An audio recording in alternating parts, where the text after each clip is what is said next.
Earth has plenty of water. The part humans can use is trapped behind salt, pressure, and energy.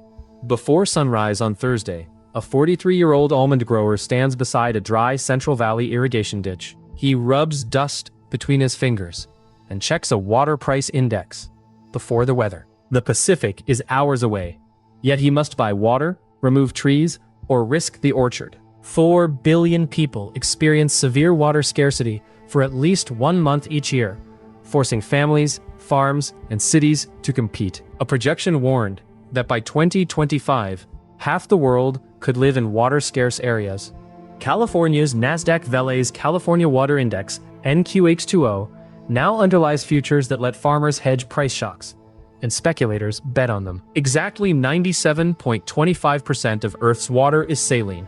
Abundance exists, but usable water is scarce and uneven. For decades, researchers improved polymer membranes through costly laboratory trial and error. Now, machine learning models screen millions of hypothetical moths, molecular staffoles with openings that may selectively separate ions. They search designs no person could inspect individually.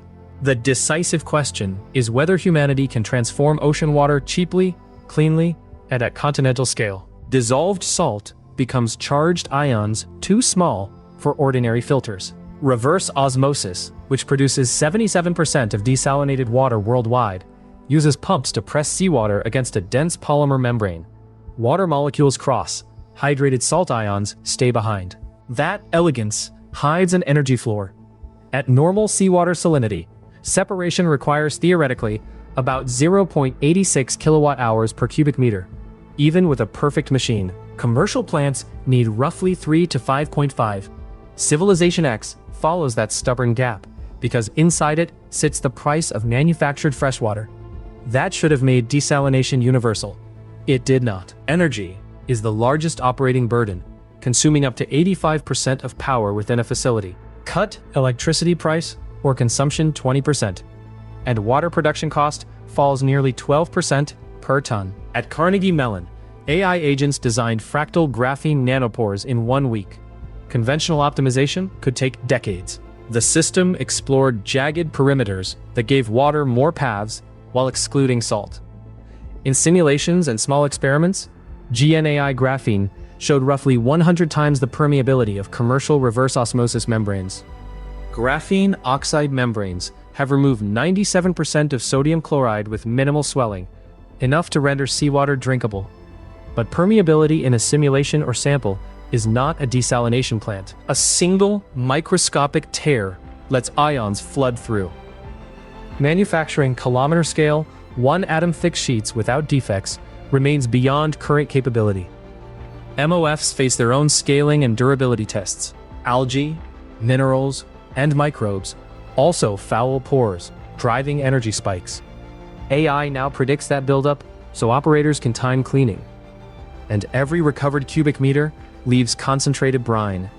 Poorly dispersed discharge can raise local salinity, deplete oxygen, and damage marine ecosystems. So, the result is powerful but conditional.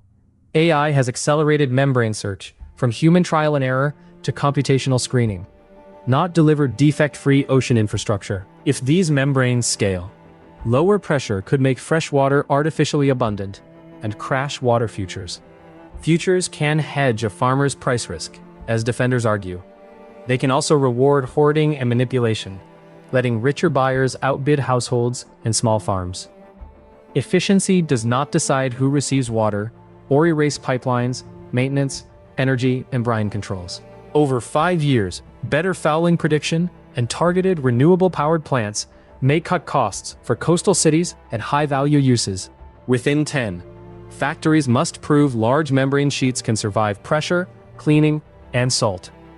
Within 15, modular systems may reach broader municipal supply. But agriculture will remain difficult unless energy, distribution, and brine treatment fall together. Back in the Central Valley, the grower's phone was not forecasting one bad season.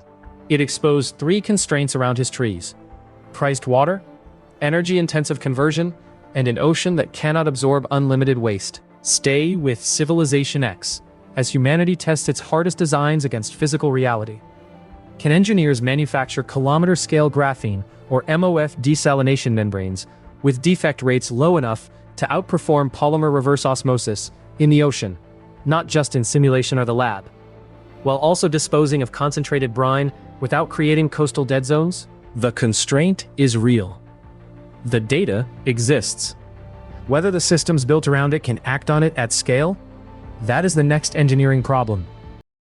Stay with CivilizationX.